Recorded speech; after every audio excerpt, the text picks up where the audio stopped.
Narito na ang mga pinakamainit na balita ngayong tanghali. Public hearing sa hirit na taas sahod sa NCR, isasagawa ngayong linggo. Amerika, Japan at European Union kinundi ang agresibong aksyon ng China sa West Philippine Sea. AFP, papalag sa mga ilegal na aksyon ng China sa West Philippine Sea ayon sa Department of National Defense. Sa MBC TV correspondents, 26 anyos na lalaki patay sa pananaksak ng sariling ama sa Mangaldan, Pangasinan. Sa MBC TV Sports, Pinoy boxers Nesty Petesio at Carlo Paalam inanunsyo ang flag bearers sa 2024 Paris Olympics. At sa Showbiz Spotted, Bella Padilla ay tinangging nagpakasal na siya. Larawan sa kumakalat na post, kuha pala sa isang teleserye.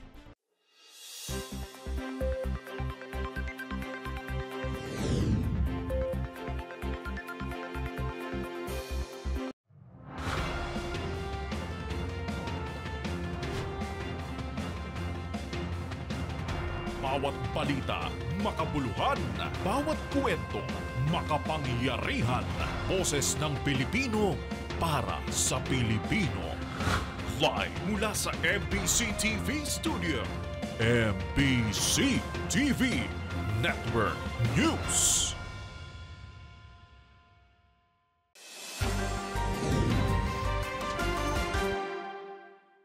Pilipinas, una sa ating mga balita. Kasado na sa Huwebes ang public hearing para sa hirit na taas sahod ng mga manggagawa sa pribadong sektor sa Metro Manila. Ayon sa Department of Labor and Employment, isasagawa ng Regional Tripartite Wages and Productivity Board ang pagdinig sa 3 wage hike petition.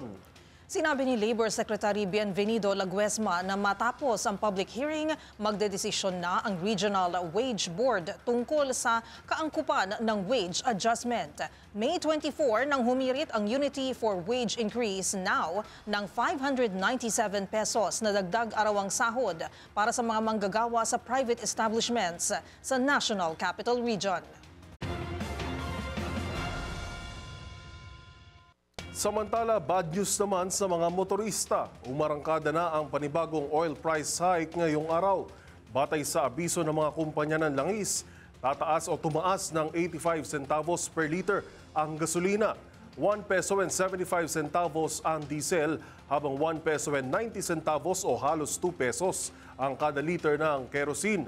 Noong nakaraang linggo, nag-rollback ang gasolina ng 60 centavos per liter, 1 peso and 20 centavos sa diesel, habang 1 peso and 30 centavos sa kerosene.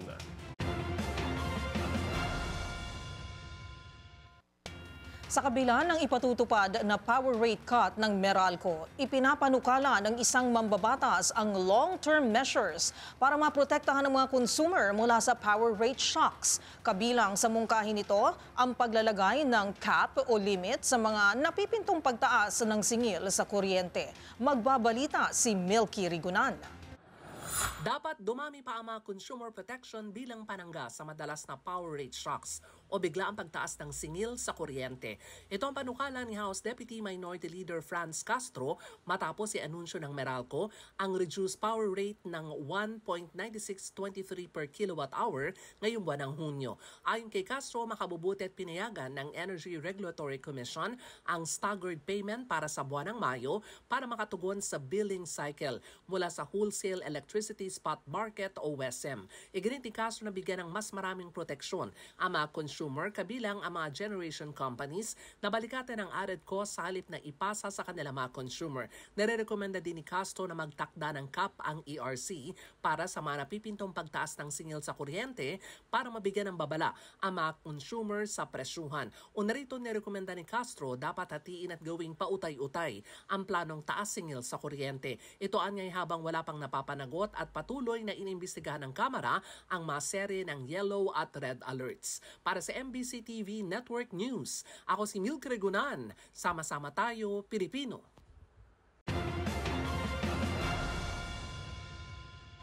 Samantala, iniuugnay naman ngayon ang dating direktor ng Technology and Livelihood Resource Center sa mga iligal na Philippine Offshore Gaming Operators o POGO sa Bamban, Tarlac at Porac sa Pampanga. Sa pagsisiyasat ng opisina ni Senator Risa Ontiveros, lumalabas daw na nagsilbing authorized representative ang naturang opisyal sa dalawang sinalakay na Pogo Hub. Pakinggan natin ang report ni Raymond Dadpaas. Mahalagang marinig ang paliwanag ng dating opisyal ng pamahalaan kung ano at kung paano ang kanyang koneksyon sa operasyon ng Philippine Offshore Gaming Operators o Pogo Hub sa Bamban, Tarlac at Porac, Pampanga. Ito ang deklarasyon ni Senador Risa Hontiveros ng Senate Committee on Women and Children na nag-iimbestiga sa mga naglalakihang Pogo operation sa bansa. Ayon kay Hontiveros, ipatatawag nila sa susunod na pagdinig ang dating Director ng Technology and Livelihood Resource Center o TLRC na si Dennis Cunanan. Dahil sa mga dokumento na nakuha ng kanyang opisina, si Cunanan ay nagsilbing authorized representative ng Hongsheng Pogo sa Bamban at sa Lucky South 99 Pogo sa Porac, Pampanga. Napatunayan ito sa dalawang sulat na ipinadala kay dating PAGCOR Chairperson Andrea Domingo noong September 10 at 20, 2020. Hiniling ng Hongsheng at Lucky South 99 na sila ay magtayo ng Pogo operation sa bansa at ang kanilang authorized representative ay si Cunanan. Siya ay unang nahatulan sa kasong may kinalaman sa Priority Development Assistance Fund o PDAF scam. Paniwala ni Hontiveros, ang modus na ginawa ni Cunanan sa PDAF scam ay siyang ginawa sa Pogo. Kaya't kung may mga opisyal na binayaran at nakinabang sa PDAF scam, ay hindi malayo na ganito rin ang ginawa sa Pogo para sila ay nakapag-operate sa bansa na hindi ginambala ng ilang taon. Ang Hongsheng Pogo Hub sa Bamban, Tarlac ay niugnay kay suspended Mayor Alice Guo habang ang Lucky South 99 sa Porac, Pampanga ay iniuugnay din sa mga local officials sa lugar. Para sa MBC TV Network News, ito si Raymond Dadpaas, sama-sama tayo Pilipino. Sa kaugnay na balita, umapila naman sa Malacanang si suspended Bamban Tarlac Mayor Alice Guo ng patas na investigasyon sa Presidential Anti-Organized Commission o PAOK dahil sa umano'y hindi makatotohanan ng mga paratang na ipinupukol sa kanya kaugnay ng Pogo operations sa kanyang bayan. Ang mga pinakahuling balita ihahatid sa atin live ni Let Narciso. Miss Let. Nagsumite ang kampo ni Bamban Mayor Alice Guo ng clarification letter sa Presidential Anti-Organized Crime Commission. Ang sulat na naka-address kay Executive Secretary Lucas Bersanin, chairperson ng PAOK, ay isinumite ng mga abogado ni Guo sa Records Office ng Malacanang. Laman ng 6 na pahinang liham, ang paglilinaw ng alkalde na walang katotohanan ang mga paratang sa kanya na pagkakasangkot sa money laundering, human trafficking, kidnapping at iba pang krimen na may kaugnayan sa Balfour Land Development Incorporated at Pogo Operation sa Bamban, Tarlac. Iginiit nito na walang matibay na ebidensya at pawang haka-haka lamang ang mga aligasyon laban sa kanya. Kaya naman hiniling ng mayor sa PAOK na magsagawa ng masusi at patas na investigasyon. Kumpiyansa si Guo na kung masusing masusuri ang impormasyon at ay mapatutunayang wala siyang kinalaman sa lahat ng akusasyon laban sa kanya. Tiniyak din nito na handa siyang makipagtulungan sa anumang proseso ng investigasyon at magbigay ng kinakailangang mga dokumento o testimonya para linisin ang kanyang pangalan. Para sa MBC TV Network News, ito si Let Narciso. Sama-sama tayo, Pilipino. Maraming salamat, Let Narciso.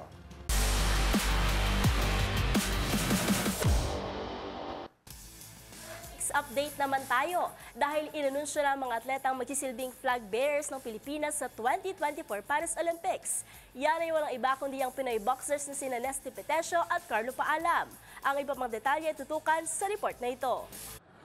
Bibit-bitin ng mga boksingero at mga Tokyo Olympic silver medalist na sina Nesty Petesio at Carlo Paalam ang watawat ng Pilipinas sa opening ceremony ng 2024 Paris Olympics. Ginawa ni Philippine Olympic Committee President Abraham Bambol Tolentino ang anunsyo kahapon. Ayon kay Tolentino, sinubukan umano nilang imungkahi kung maaaring ang first ever Olympic gold medalist ng Pilipinas na si Heidelin Diaz ang magdala ng Philippine flag. Ngunit ayon sa committee, dapat ay kabilang sa mga atletang maglalaro ang gagawa nito. Kaya naman napagdesisyonan nila Tolentino na piliin ang susunod na mataas sa sungkit ni Diaz. At ito ang dalawang Olympic silver medalist. Sila po yung nag-silver nung pong nakaraang Olympics sa Tokyo. Sana po si Ginang Heidelin, dahil siya po yung nag-gold, pero unfortunately hindi po siya nag-qualify, kaya yung pong next in rank, sa palagay po namin, karapat-dapat naman dahil nakapag-deliver po ng 2 silver si Nesty at si Carlo. Si Petesio ang kauna-unahang boxing Olympic medalist ng Pilipinas mula pa noong makuha ito ni Onyok Velasco taong 1996. Nasungkit ng 32-year-old Pinoy athlete ang silver sa women's featherweight event sa Tokyo noong 2021. Habang ang 25-year-old naman na si Paalam ay nakuha ang silver sa men's flyweight event sa parehong Olympic edisyon. At ngayon nga, nagbabalik ang dalawa sa Olympics, kasama ang 3 pang Pinoy boxers na sina Tokyo Olympic bronze medalist Yumi Marshall, Ira Villegas at Hergy Bacyadan.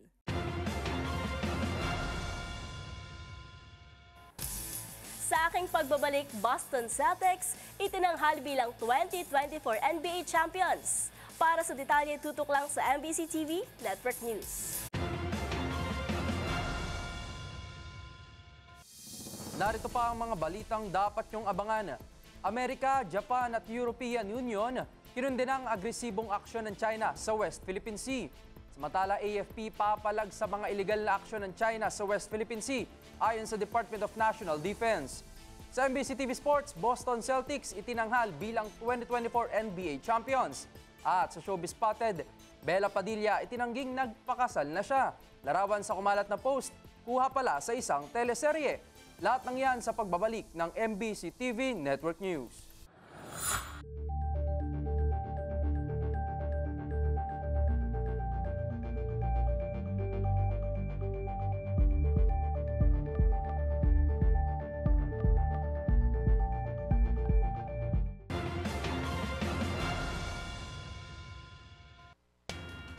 Sani puwersang kinundina ng Amerika, Japan at European Union ang agresibong aksyon ng China sa West Philippine Sea. Ito'y matapos banggain ng Chinese Coast Guard ang barko ng AFP na magsasagawa lang sana ng rotation and resupply mission sa BRP Sierra Madre. Ang buong detalye ihahatid ni Nicole Lopez. Mariing kinundena ng iba't ibang bansa ang bagong insidente ng pangaharas ng China sa Ayungin Shoal. Sa pahayag ng National Security Council, kabilang sa mga ginawa ng China ang ramming and towing sa barko ng Pilipinas upang harangin ang resupply mission nito sa Ayungin sa West Philippine Sea. Unang naglabas ng pahayag ang China Coast Guard at nagsabing nagkaroon ng banggaan sa pagitan ng mga barko ng Pilipinas at China sa Ayungin. Ayon kay US Ambassador to the Philippines Mary Kay Carlson, nagdulot pa ng bodily injury ang ginawa ng China kahapon, pagkasira ng mga barko ng Pilipinas at nanggugulo sa lehitimong maritime operations. Maging ang embahada ng Japan, the Netherlands, France, New Zealand at Australian Embassy ay kumundina sa mga aksyon ng China sa mga barko ng Pilipinas. Inulit naman ni French Ambassador Marie Fontanelle ang panawagang respeto ng France sa United Nations Convention on the Law of the Sea at Freedom of Navigation. Maging si EU Ambassador Luc Veron ay gayon din ang sinabi at sumusunod anya sila sa international law. Para sa MBC TV Network News, ito si Nicole Lopez. Sama-sama tayo, Pilipino. Sa kaugnay na balita, tiniyak naman ng Department of Defense na handang pumalag ang Armed Forces of the Philippines o AFP sa mga iligal na aksyon ng China sa West Philippine Sea. Ang iba pang detalye tutukan sa report ni Edniel Parosa. Papalagan ng sandatahang lakas ng Pilipinas ang mga iligal na aksyon ng China sa inaangkin nitong karagatang sakop ng West Philippine Sea. Yan ang sinabi ni Defense Secretary Gilbert Chodoro matapos ang panibagong insidente ng harassment sa resupply mission sa Ayungin Shoal. Ayon kay Chodoro, gagawin ng AFP ang mandato nitong protektahan ng teritoryo at soberanya ng bansa sa gitna ng umano'y mga mapanganib na aksyon ng China. Ginawa ng kalimang pahayag matapos mapalam ang rotation and resupply ng AFP sa BRP Sierra Madre dahil sa mga dangerous na maneuver ng kabilang bansa. Sa isang pahayag, sinabi ng National Task Force for the West Philippine Sea na kabilang dito ang ramming o pagbangga at towing na isinagawa ng People's Liberation Army, China Coast Guard at Chinese Maritime Militia. Nalagay umano sa alanganin ng buhay ng mga tropang Pilipino maging ang mga barko ng mga ito dulot ng hindi na masyadong idinitaling insidente. Hanggang ngayon, nananatiling tikom ang bibig ng AFP sa tunay na naganap sa karagatan at sitwasyon ng mga sundalo sa naturang misyon. Para sa MBC TV and Network News, ito si Edniel Parrosa. Sama-sama tayo, Pilipino. Samantala, nabibili pa rin umano sa merkado ang shrilling chicken toys na gawa sa mapanganib na toxic materials. Sa pagsusuri ng grupong Ban Toxics, ang chemical content ng naturang laruan ay lumalabag sa safety limit at standards na itinakda ng Department of Health. Ang iba pang detalye alamin sa ulat ni Kyle Bulyas. Nagbabala ang grupong Ban Toxics sa publiko tungkol sa pagbili ng shrilling chicken at iba pang kahalintulad na laruan na ibinebenta ngayon sa merkado. Ayon sa Toxic Watchdog Group, napag-alamang naglalaman ito ng mga kemikal na lampas na sa safety limit na itinakda ng Department of Health kung saan nagiging mapanganib kapag matagal na na-expose ang taong gumagamit nito. Bukod dito, na-monitor din ng grupo na maraming ibinebentang laruan sa mga palengke at iba pang establishmento ang hindi naglalagay ng safety label na direktang paglabag sa Republic Act No. 10620. Sa ilalim ng batas na Toy and Game Safety Labeling Act of 2013, lahat ng laruan ay dapat may mga safety label at manufacturer's marking para maprotektahan ng mga gumagamit nito sa anumang health at safety hazard. Kaugnay nito, ipinanawagan ng Ban Toxics sa mga regulatory agencies na magsagawa ng pagsusuri at kumpiskahin ang mga laruang ibinebenta pa rin hanggang ngayon sa mga pamilihan. Para sa MBC TV Network News, ito si Kyle Bulyas. Sama-sama tayo, Pilipino. Inihahabili na ng dating direktor ng National Bureau of Investigation o NBI sa bagong liderato ng kagawaran ang pagtugis sa mga wanted ex-officials na sina dating Congressman Arnulfo Teves at ex-Bureau of Corrections Chief na si Gerald Bantag. Alamin natin ang mga detalye sa live report ni Val Gonzalez. Val. Ms. Karen, special mention of personal na inihabilin ni ex-NBI Director Medardo de Lemos sa bagong talaga at umalit sa kanya na si Director Jaime Santiago na ipagpatuloy ang pagpapabalik sa Pilipinas kay ex-Congressman Arnulfo Teves at paghuli kay dating Bureau of Corrections Director Gerald Bantaglia. Ito ang inihayag ni de Lemos sa kanyang farewell speech sa pagbaba sa kanyang pwesto ngayong araw sa tanggapan ng NBI dito sa Quezon City. Sa kanyang mensahe, sinabi ni de Lemos na mahalagang may pagpatuloy ang mga ginagawa ng ahensya na pagtugi sa dalawang high-profile wanted criminals. Bukod dito, ani de Lemos, kailangan ding may pagpatuloy ang modernization, reorganization at maging expansion ng Bureau. Bilang bagong pinuno ng NBI, sinabi naman ni Director Santiago na bagamat ang Department of Justice ang lead agency sa nabanggit na kaso, pero aniya ay gumugulong na ang kanilang pagtugon para dito. Nagwo-workout na. Actually, DOJ ang nakikipag-workout yan. Once nasabihin sa akin ng DOJ na, Jimmy, ready, punta agad, kuha agad. No? Kasi, ang primary jurisdiction namin, isa sa primary jurisdiction namin ng cyber ng NBI, yung mga national crimes. Okay? Sabihin ko na sa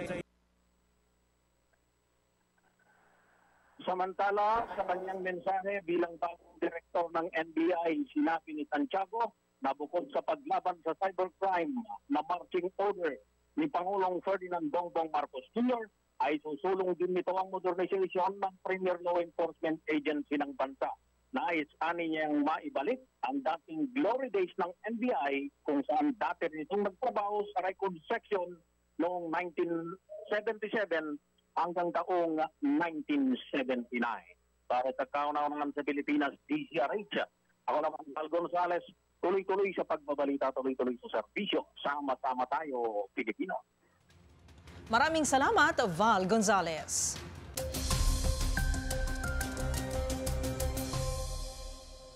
Magandang tanghali, Pilipinas. Para sa ating weather update ngayong Tuesday, June 18, 2024. Tulad po kahapon, patuloy pa rin ang epekto ng hanging habagat sa western sections ng Visayas at Southern Luzon.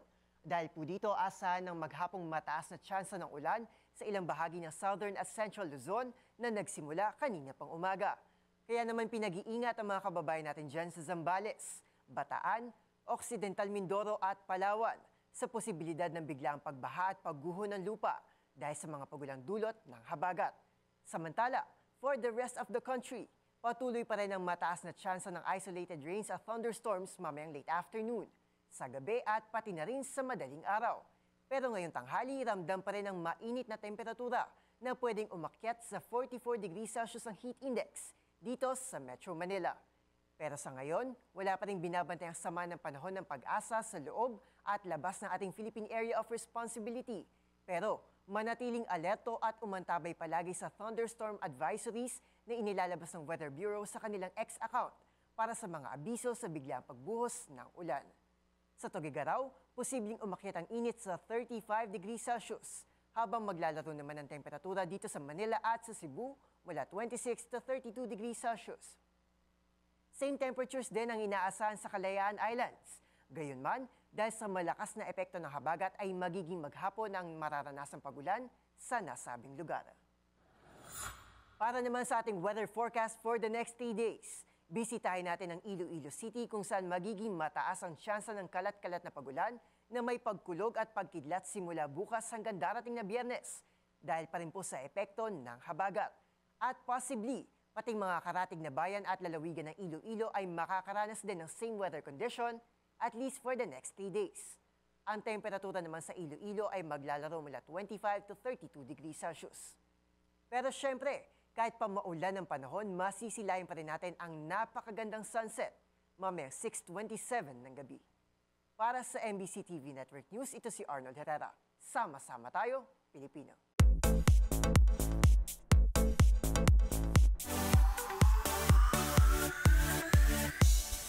Agad nilinaw ng aktres na si Bella Padilla na walang katotohanan ang kumakalat na impormasyong ikinasal na sila ng kanyang Swiss-Italian boyfriend. Ang ginamit na larawan sa lumabas na post, ibinuking ni Bella na kuha lang sa isa niyang teleserye. Ang iba pang detalye tutukan sa Showbiz Report na ito. Tinawag na fake news ng aktres na si Bella Padilla ang kumakalat na chismis tungkol sa kanyang umanong pagpapakasal. Sa kanyang ex-account, kalakipang link ng video na naglalaman ng maling impormasyon, nakiusap si Bella sa kanyang followers na i-report ang naturang YouTube channel na nagkakalat ng fake news. Sa thumbnail nito, makikita ang aktres at ang kanyang Swiss-Italian boyfriend na si Norman Bay. Habang sa title naman ng video na mayroon na ngayong mahigit 70,000 views, nakasaad na ito raw ang naganap na intimate wedding ng magkasintahan sa Switzerland. Paglilinaw ni Bella, ang ginamit na larawan dito ay kuha lamang sa isang teleserye na kanyang pinagbidahan. Sa iba ng aktres sa naunang post, not married at tigilan na daw ang kakakongratulate sa kanya. Sina Bella at Norman ay una nagkakilala sa Switzerland nang mag-film doon ang aktres taong 2017 para sa romance movie na Meet Me in St. Gallen kung saan nakatambal nito ang aktor na si Carlo Aquino. Last February, pinagdiwang ng dalawa ang kanilang 4th anniversary bilang magkasintahan. At sa aking pagbabalik na puno ang online world ng hashtag Perfect Combination matapos ikasal ang power couple ng Team Payaman na sina Kong TV at V. Cortez. Manatiling nakatutok dito lang sa MBC TV Network News. BRB.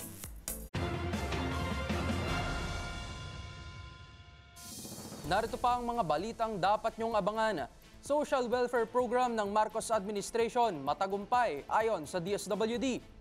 Sa MBC TV correspondents, 26 anyos na lalaki patay sa pananaksak ng sariling ama sa Mangaldal, Pangasinan. Sa Hoy Bawal Yan, parusa sa mga online seller na nagpapatupad ng no video, no refund. Alamin. Sa MBC TV Sports, Boston Celtics itinanghal bilang 2024 NBA Champions. At sa Showbiz Spotted, YouTube stars Kong TV at V. Cortez ikinisal na matapos ang 9 na taong relasyon. Lahat ng yan sa pagbabalik ng MBC TV Network News.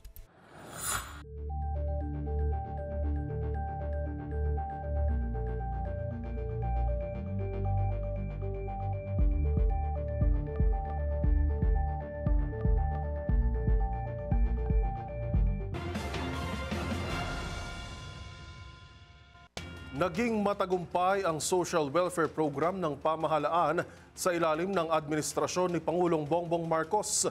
Batay raw sa mga pag-aaral, pagbibida pa ng Department of Social Welfare and Development, malaking tulong din ang ipinagkaloob na karagdagang cash grant ng Pangulo para sa mga buntis. Magbabalita si Rose Babiera. Libo-libong benepisyaryo ng Pantawid Pamilyang Pilipino Program o 4Ps ang guminhawa ang pamumuhay sa tulong ng mga social welfare program ng Administrasyong Marcos, ayon sa ulat ng Department of Social Welfare and Development o DSWD. Ayon kay DSWD Assistant Secretary Irene Dumlao, mayroong mga impact evaluation studies na nagpapatunay na mahalaga ang naitulong ng 4Ps sa pagpapabuti ng kalagayan ng mga benepisyaryo nito. Partikular na ang pagtaas ng attendance rate sa mga paaralan ng mga bata mula sa pamilyang kabilang sa 4Ps, na anilay epekto ng pinaunlad na programang pangnutrisyon. At ang nakikitang pagbabago sa behavior o pag-uugali ng mga magulang at anak dulot ng Family Development Session o FDS. Ang ulat na ito ay sumunod sa balitang pag-aproba ni Pangulong Bongbong Marcos sa dagdag na cash grant sa mga buntis at lactating women para masiguro ang kalusugan ng kanilang mga anak sa loob ng 1,000 araw o hanggang 2 taong gulang na hindi kabilang sa disenyo ng programa noong mga nakaraang taon. Sa isang media forum, nagpasalamat naman ang National Program Manager and Director ng 4Ps na si Gemma Gabuya sa suporta ng Pangulo sa rekomendasyon ng ahensya sa expanded cash grant na ito. Paglilinaw niya, ang ayudang ito ay mag-a-apply lamang sa mga naka-enroll na sa programa at existing beneficiaries na. First and foremost, maraming salamat of course sa ating presidente dahil talagang sinuportahan itong proposal ng DSWD dahil alam naman natin na pagdating sa nutrition at saka malnutrition at stunting, talagang problema pa rin ng ating bayan, hindi lang sa 4Ps, pangkalahatan. So maganda po itong initiative at masaya kami dahil doon sa suporta ng ating president. So ngayon, kailangan maliwanag na ang magiging beneficiaries nito ay talagang yung existing beneficiaries ng 4Ps. Hindi siya outside 4Ps. Ipinag-utos naman ng Pangulo na simulan ng balangkasin ng DSWD at ng National Economic and Development Authority o NEDA ang budget na kakailanganin para tuluyan ng maisakatuparan ang dagdag na ayuda na ito. Para sa MBC TV Network News, ito si Rose Babiera. Sama-sama tayo, Pilipino.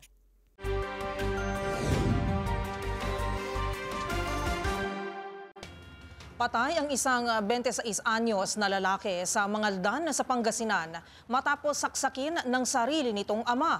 Yan at ang iba pang mga rumarapidong balita mula sa probinsya, hatid ng iba't ibang istasyon sa ilalim ng MBC Media Group.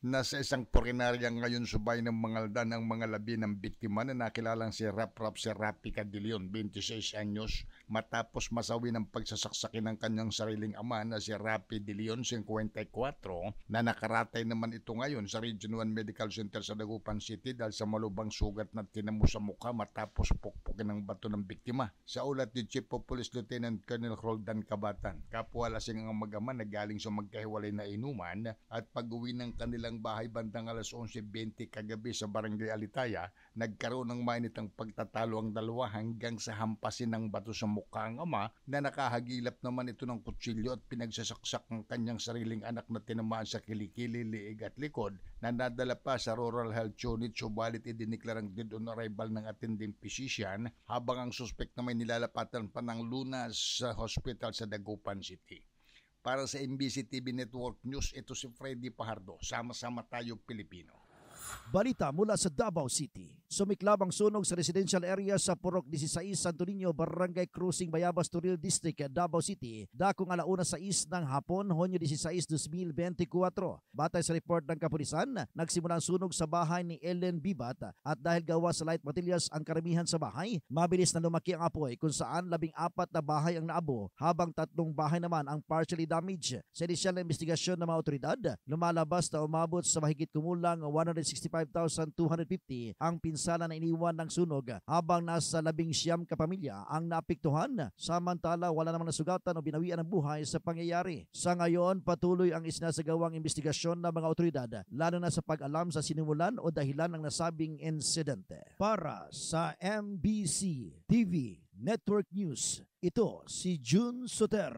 Sama-sama tayo, Pilipino. Hiniling naman ni Senador Amy Marcos ang suporta ng mga punong barangay sa lalawigan ng Northern Samar sa proposed bill nito sa extension of terms of office ng mga barangay official. Sa ilalim ng Senate Bill No. 2629, iminungkahi ang term sa lahat ng barangay officials ng 6 years mula sa 3 years. Kabilang sa nasabing proposed bill ang pagsasagawa ng barangay election sa last month in October 2029. Ayon kay Marcos, sa kanyang pagbisita dito sa lalawigan ng Northern Samar upang dumalo sa aktibidad o anibersaryo ng probinsya, mayroon lamang 18 months ang term ng mga barangay officials at wala pang 2 taon ng eleksyon na naman kung saan gumastos ang gobyerno dito ng 18 bilyon noong Oktubre. Inaasahan naman ng senador na kabilang sa masasakop dito ang kasalukuyan ng mga barangay officials upang maipatupad daw ng mga ito ang kanilang mga programa o proyekto sa kanilang mga barangay. Mula sa MBC Network News, ito si Jane Galit Bantayan, Sama-sama Tayo Pilipino. Sa dami ng mga bogus buyer online, isa sa mga paraan ng mga sellers para protektahan ang sarili at ang negosyo ay ang pagpapatupad ng kani-kanyang guide o shop guidelines. Kabilang dito ay ang no video, no refund para sa mga item na dumarating sa mga buyer na may depekto. Pero ayon sa DTI, illegal ito. Ano nga ba ang mga parusa sa mga nagpapatupad ng ganitong pulisiya? Alamin natin sa report ni Rose Babiera.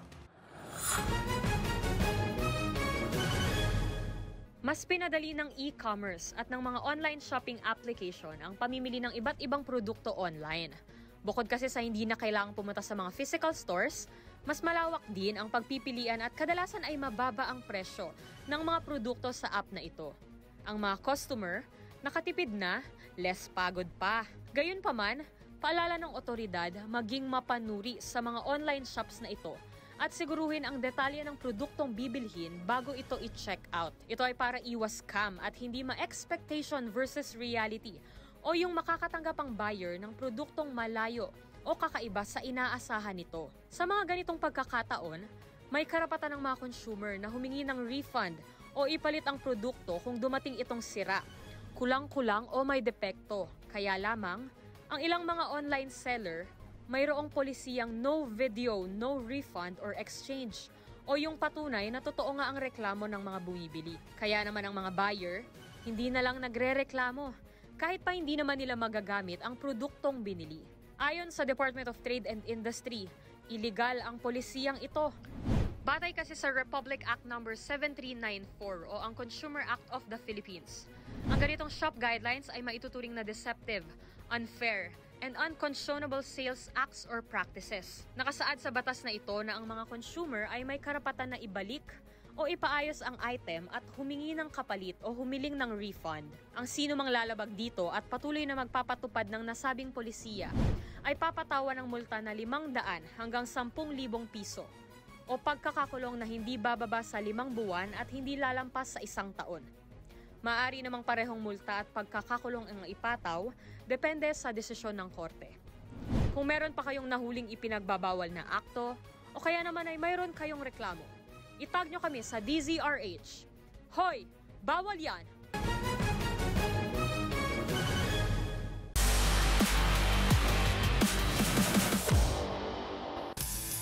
Sa mundo ng basketball, matapos ang 16 na taon, Boston Celtics are once again the NBA champions. Tuluyan ang nakuha ng kupunan ng inaasam na NBA title na huli pa nilang nasungkit noon pang 2008, matapos matalo ang Dallas Mavericks sa Game 5 ng Finals. Sama-sama nating tunghayan ang winning games sa report na ito. Time to say it again, Boston. Anything's possible. Banner number 18 has been secured. The Celtics are NBA champions. Boston Celtics are the 2024 NBA champions. Gumawa ng kasaysayan ang Celtics matapos nitong makuha ang ika-18 nitong NBA title. Tinalo na ngayon NBA champs ang Dallas Mavericks sa Game 5 with 106-88 final score. Dahil dito, ang Boston na ang may hawak ng pinakamaraming championship. Pinalitan nito ang Los Angeles Lakers na mayroon lamang 17 titles noon pang 2020. Pinangunahan ni Jason Tatum ang kupunan with huge 31 points and 11 assists as he won his first ring. Hindi rin nagpahuli sa scoring ang Finals MVP na si Jaylen Brown with 21 points. and Drew Holiday with 15 points, 11 rebounds, and 4 assists. Naging maganda ang comeback ng top-seeded Boston mula sa Game 4 loss kontra Mavericks. Sa halftime pa lang, nakapagtala na ang kupunan ng 67-46 lead. At pagdating ng second half to final period, naglalaro na lang sa 20 puntos ang kalamangan ng Celtics. Samantala, maituturing naman itong heartbreak para kina Kyrie Irving at Luka Doncic dahil kasamang ibang players, dinala nila ang Dallas Mavericks hanggang dulo. Congratulations Boston Celtics at sa kanilang mga fans. At yan ang mga latest updates sa mundo ng sports. Para sa MBC TV Network News, ito si Mili Borja, Sama-sama Tayo, Pilipino.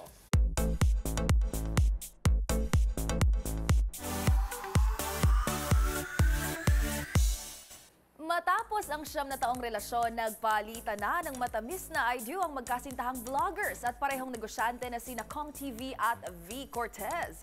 Ang ilang kaganapan sa kanilang bonggang kasalan na syempre dinaluhan ng buong Team Payaman. Panoorin sa Showbiz Report na ito.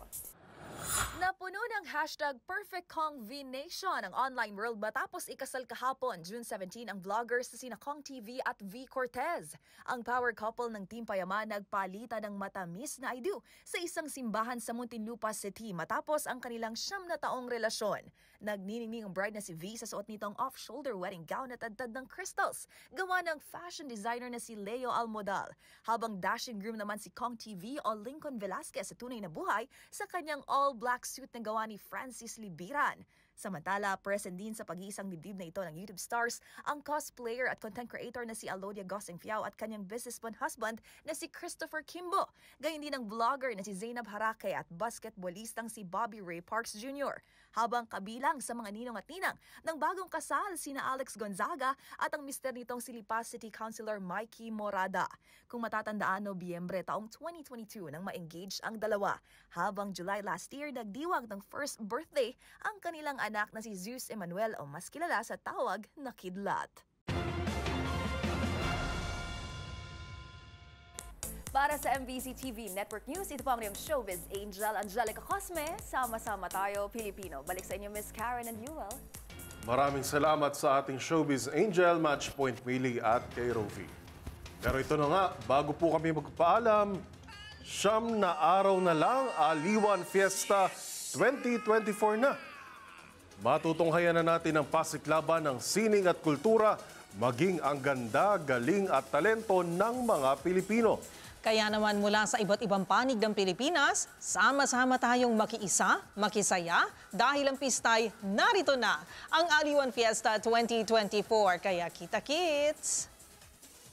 At yan po ang mga balitang aming nakalap ngayong araw ng Martes. Ito si Yuel Reyes. At ako naman po si Karen Oyong. Magkita-kita tayong muli bukas, araw ng Miyerkules, para sa mga balitang makabuluhan, mga kwentong makapangyarihan. Hatid ang boses ng Pilipino para sa Pilipino. Ito ang MBC TV Network News.